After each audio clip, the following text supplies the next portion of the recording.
Hello everybody, and welcome to my video of a deep dive into Brat by Charli XCX.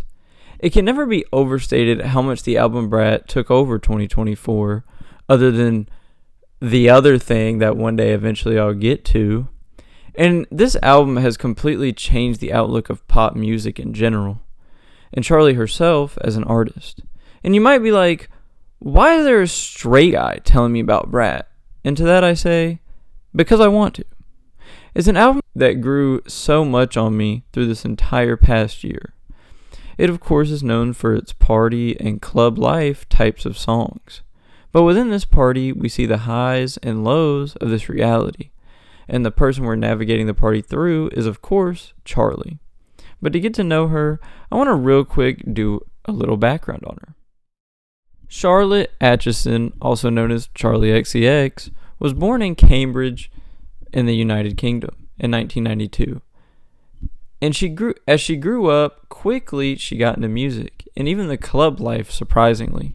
By 14, she even created her first album, 14. It doesn't sound anything like what we hear from her today, of course, but it really does show how invested she already was into music. Her father was a talent agent, so that helped with her finding a label, of course.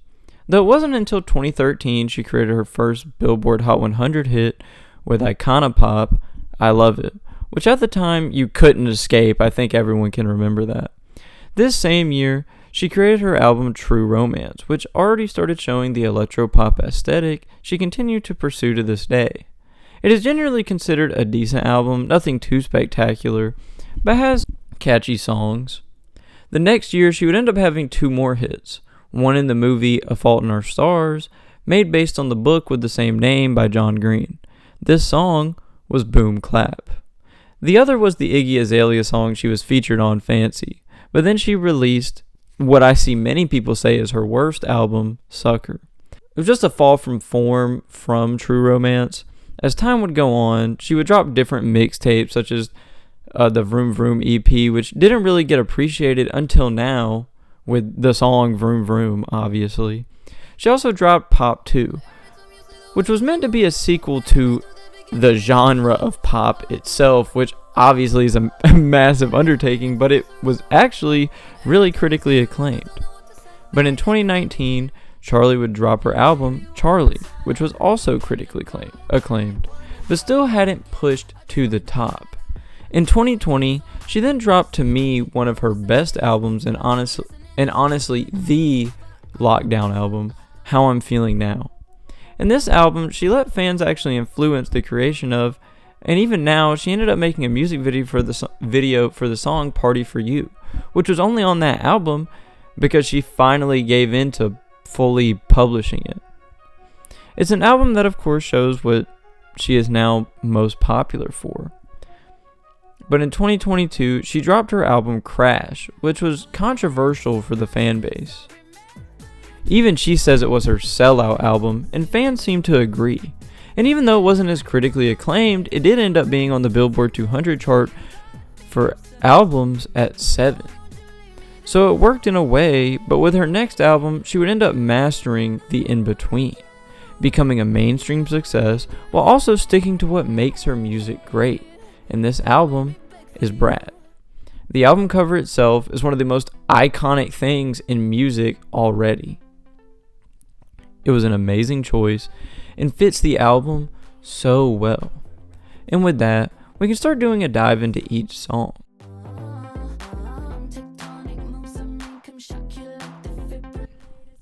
"360" already starts us off with these empowering messages for her.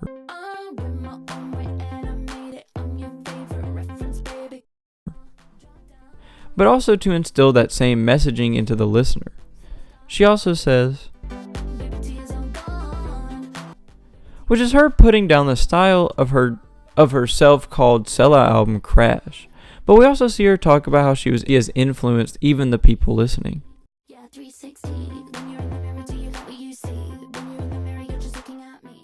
360 really is this song hyping herself up, even emphasizing how she set the tone for the current atmosphere of hyperpop. There's so many iconic lines in this song. We have this one, which is a reference to Julia Fox. And it also has the iconic that just builds the club atmosphere. It's kind of like getting her ready for this party.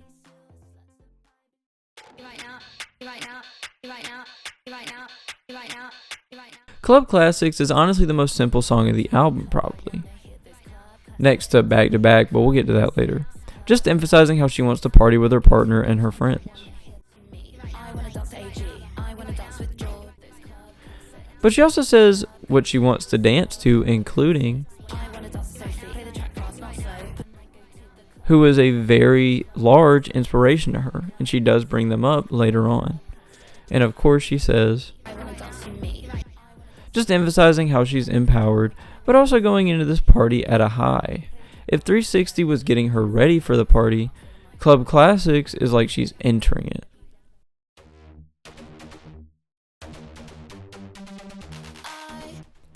Sympathy is a Knife is one of my top 3 tracks from the album for sure. And it's the first song showing the lows of the party, but at this point we still have these strong, powerful synths as defenses against this. She immediately starts with the lines,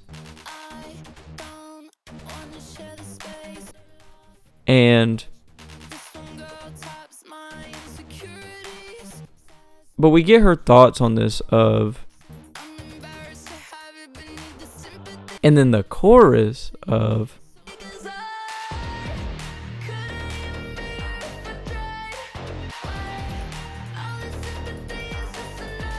I saw back when the album came out thinking this was about Taylor Swift, which I mean, I guess it could be, but I just think it's more of emphasizing the idea that she feels these other girls or artists are better than her at times. Or even if she is cool with them, she still feels the tension in the room when they're around, as many outlets and news media pit them against each other no matter what. Verse 1 was more about the external stuff bothering her, but verse 2 is about the internal, saying things like, there's also the, which does give more merit to the Taylor Swift idea, since Taylor dated Maddie Healy from the 1975, which her boyfriend George was also in. This song really is the first breaking point, but she still has her defenses up.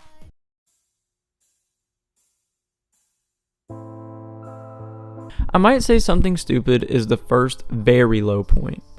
We can see that with lines like,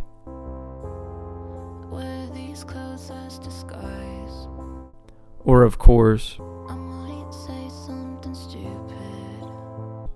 each showing how she covers herself up with this confidence, when in reality, she does feel the same pressures and insecurities as many others. She talks about her not knowing if she needs to be around anymore, but of course, she also references how she's popular, but not quite. For her whole career, she's been stuck in this place of being popular, but not feeling like she was big enough to break out as big as others around her, even more so. It's a song showing that duality of Brat that will be a mainstay throughout the album. I've been looking at you, putting holes in your... Talk Talk is actually a going back up kind of song, and is a song that actually talks about the start of her relationship with George, her current fiance. She talks about looking at this person, putting holes in their head, emphasizing she's so focused on them to this crazy level. I've been looking at you, putting holes in your head. And she says, we've been talking for months. And how she wants to approach them. This is what mostly the first verse is, while the second verse talks about her being so crazy for George, even following him to the bathroom. Of course, the chorus of, it's just her emphasizing how much she wishes George would talk to her. And these are all of her thoughts during this time seeing him, wondering if his friends know about her. And at the end, she said she doesn't care what he says, she just wants him to talk to her. She then ends off the song saying,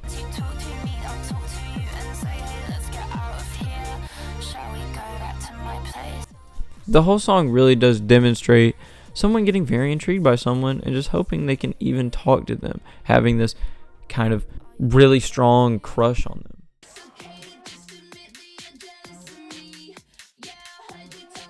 The track Von Dutch was a perfect lead single, but also perfectly fitting for this album.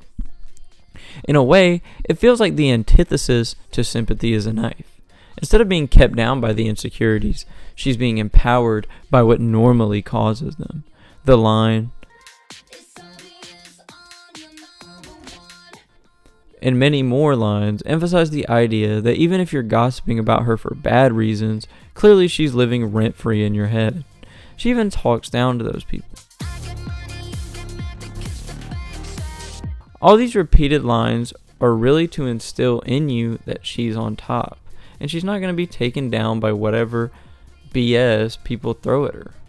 As she says, she's a cult classic, but still pop.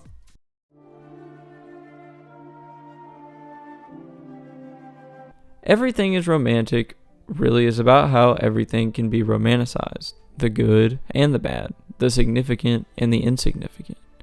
This can be seen right from the jump with the back-to-back lines. Bad tattoos on never tan skin, Jesus Christ on a plastic sign. Fall in love again and again. This sets the duality of the song. In the endless loop of falling in love, Charli seems to find herself in. Whether it be with a person, her career, or an idea she becomes extremely invested in. And the first two lines show these dualities of something ugly and something pretty. But then the Jesus on a plastic sign shows this divine image being on something man-made that lacks much value. But either way, these things can be romanticized. But this falling in love again and again continues throughout the song and is repeated over and over again for the ending. And it really does show Charli's endless cycle of falling in and out of love with all of these different things. It's a constant rotating wheel that she's having to deal with.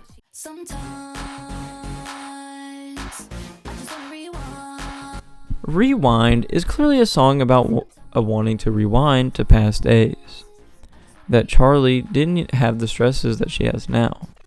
This is stated in a lyric like, I'd go back in time to when I wasn't insecure. And she talks about even worrying about Billboard.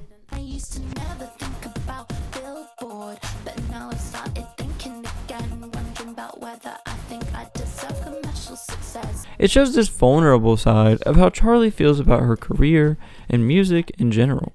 She has always been one for being more experimental and different for pop as a genre. But Crash, in a way, was a step back in quality. But in terms of Billboard, it moved her up. It really is for her this constant battle of sticking to her roots, experimenting with new things, and conforming to what the music industry wants so she can attain the status of someone like an Ariana Grande or Taylor Swift. This song shows that the most, showing this change from how in the past she had no care about these things, but as time's gone on, it makes her think more, which I will delve much more into this later. But keep that in mind, that really this album is her constantly thinking of what her, different thoughts are in all these different situations, but also her constant changing deep thoughts in her head.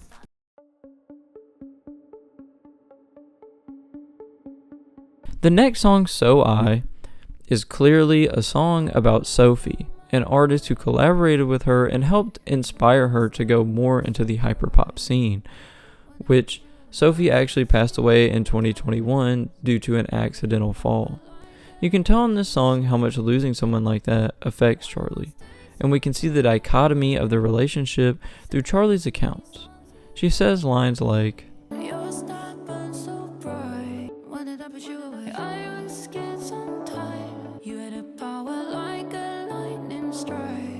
both lines show how polarizing she was to Charli. She admired her, but was also taken aback by how powerful of a musician she was to her.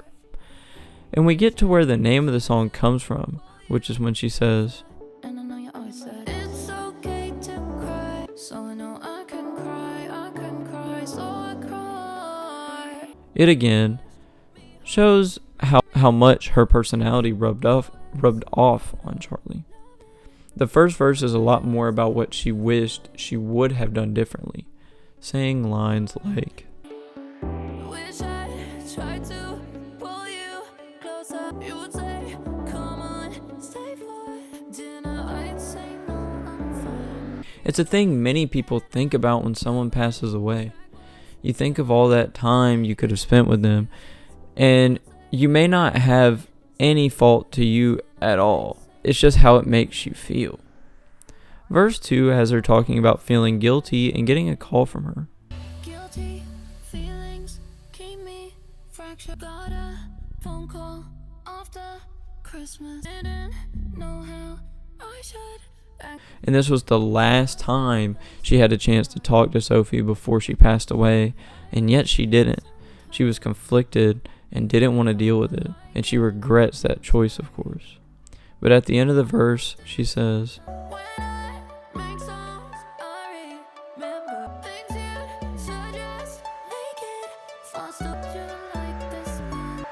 Maybe just a little bit. it shows how now she still is influenced by what she says. And in the song, we can see she does speed up the beat. And to me, this is her letting Sophie's influence live on through her in a way. But of course, that question at the end doesn't really have an answer. And of course at the end when she says, we know it's something that sticks with her and forever will. But through verse 2, I feel like it's positive. As despite her not talking to her that last chance she got, in a way, this is her idea of doing it. And also to me, despite her not talking to her, she still has her influence living through her to this day, currently within her music, and is one of those forces that pushes her to constantly experiment and keep going her true route. It's so confusing sometimes to be a Girl So Confusing is the next song, and it's only right that one song about a confusing friendship with one girl is followed up by another song about the same thing. And this time it is instead about Lorde, another pop girl that for some reason she has been confused with before. The chorus of It's so confusing sometimes to be a girl. is also clearly just about how as a woman it's confusing. She has to deal with the media pitting her against other girls all the time, and even her inner monologue makes her conflicted with how she should treat other girls, and especially in the pop space. But currently the one she has felt the most awkward and weird about is Lorde, with lines like, Sometimes it feels a bit awkward because we don't have much in common. she even discusses how they get compared due to having the same hair and how they make music, but she says she's more about writing poems. It just shows how the media puts together these girls against each other for dumb reasons. Though in verse 2 she says, Do you think you should come to my party and put maybe we're so meant to be just you and me? it shows Charli overcoming and wanting to get along with Lorde. And as we find out on the remix album, that is exactly what happened. Two truly great songs handling confusing relationships with others.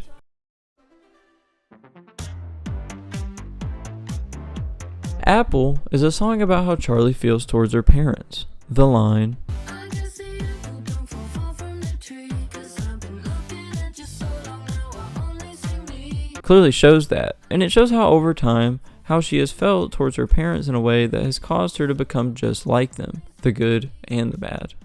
After this, she says, Feels like you never understand me, so I just wanna try. which shows her conflict with her parents, but it also calls back to the constant driving motif she has throughout her music. Vroom Vroom and Crash are examples of that.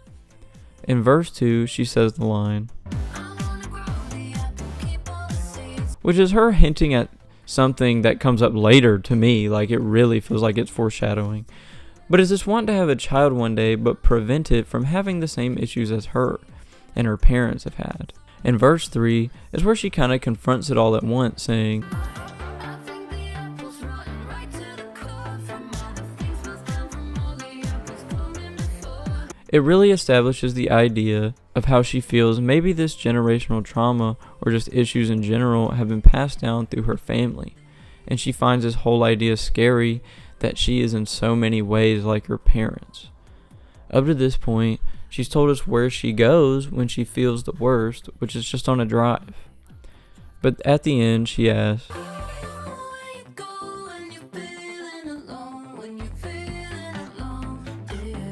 which to me is flipping the perspective to the listener, or possibly someone like her mom, asking what she does when she feels the same way. It just continuously shows their similarities through the song, which to me emphasizes that it could be that.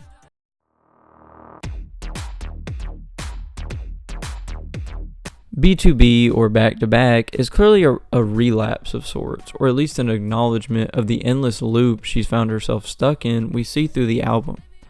This never-ending party that has these such high and low moments. This is shown through all the repeating lyrics. And there's also the line of, which instead of a person, I feel like, is her talking about constantly falling back into this party life. She doesn't want to feel her feelings, and it's a way to avoid it by getting stuck in this party life. It coming right after Apple is not a coincidence. She has the conversation with her parents that upsets her, and when something like this happens, she tends to drive away and go back to doing something to take her mind off of the sadness. Yeah, it's 2 a.m. and she's out there. Mean Girls to me is clearly about the media's fascination with mean girls, or it girls, whatever you want to call them, which many people idolize Charli as being. This one's for all my mean girls. The lines just talking about mean girls to me shows this. But to me, it's also another song of her putting up defenses in a way, like Von Dutch. It's another track where after getting down on herself, she gets boosted back up. But this facade won't last long.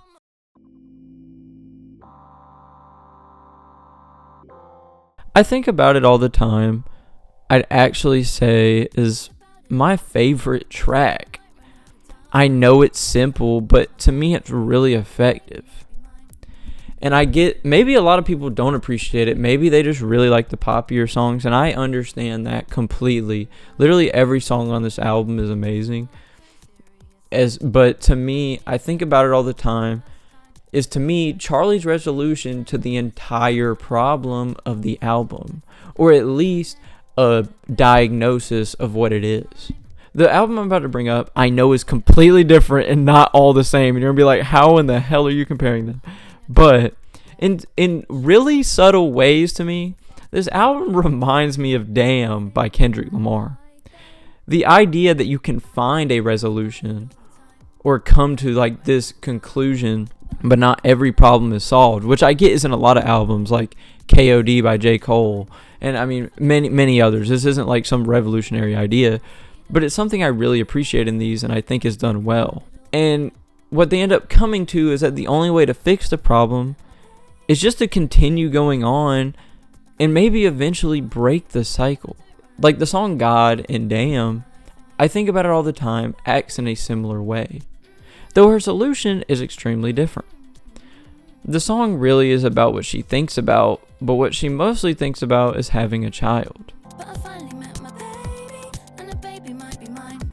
She sees her friends who had one and say, I went to my friend's place and I met their baby for the first time. How sublime, what a joy, oh my, standing there, same old clothes she wore before, holding a child. And now they both know these things that I don't.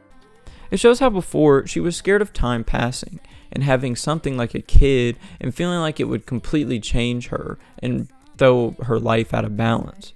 But when she sees her friends the same as they were before, but with more purpose as they had a child, it changes her mindset. And she even talks to George about this, saying, We had a conversation on the way home. Should I start my birth control? Because my career feels so small in the existential scheme of it all. Showing how soon she really is thinking about one day having a child. When this realization comes, if we look back through the album, we can see she really was thinking about it all the time. It gets brought up in Apple. You pretty much see her entire relationship bloom until she reaches this point. You hear her constantly talk about this battle of, is her career this important? Am I big enough? Do I want to be super big? Do I want to finally blow up? Do I want to do all these different things? Or do I want to keep getting stuck in the party life, not being able to get out of this endless cycle, and constantly she was thinking about this. The constant thing she was thinking about was time passing, and this idea of having a kid being a bad idea or something that could throw her career out of whack. And now she's considering having one, which is something she never would have thought about before. Or at least she didn't think she would. But she thinks about it all the time.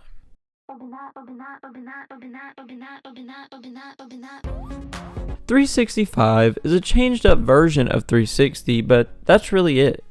And it's this party anthem that, to me, a representation of that endless party life she can get sucked into, avoiding paying attention to what really bothers her. But to me, it's also this look back at her problems post realizing what she wants to do. Time passes, but the party she was in goes on in a way, as she has to face these constant battles every day, and has to resist getting sucked in once again. It's a great closer.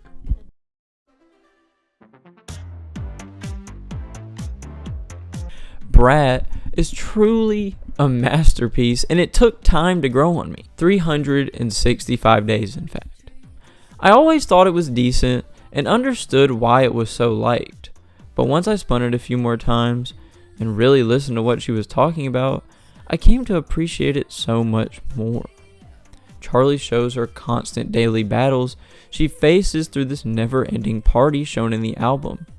We see her enter it, meet with her friends, and also meet her eventual partner, George.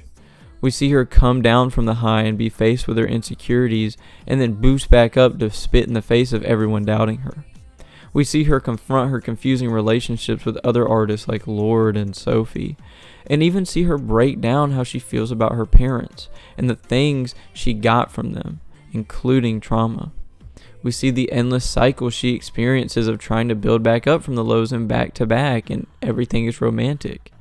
And then finally, we see her want to break the endless cycle and maybe even possibly have a child with George. It's a beautiful story represented through a medium Charli XCX did perfectly.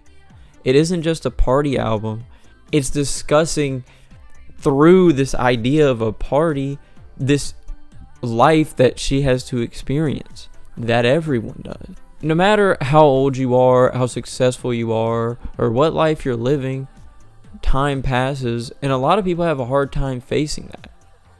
Even I kind of do. Every year, I realize just, oh my gosh, like how an entire year of my life went by. Even from when just this album came out. I mean, wow, like it went by so fast. The idea of her doing this through only a setting she could do it is really amazing. The hyper pop, oh my gosh. It's just a really good album, and I appreciate it a lot. It's an amazing story. Even if you don't think that, even if you don't think it's a story and you just enjoy the songs, that is fine. There's no reason you have to think of it that way. But to me, there is actually a story here that's really beautiful. In conclusion, Charli XCX's Brat will be an album I and many others will never forget. I don't think I can understate that. She reached so many audiences and brought in so many new fans with it. And it's changed the entire pop landscape, which is exactly what she wanted to do. And she didn't have to sacrifice herself to do it.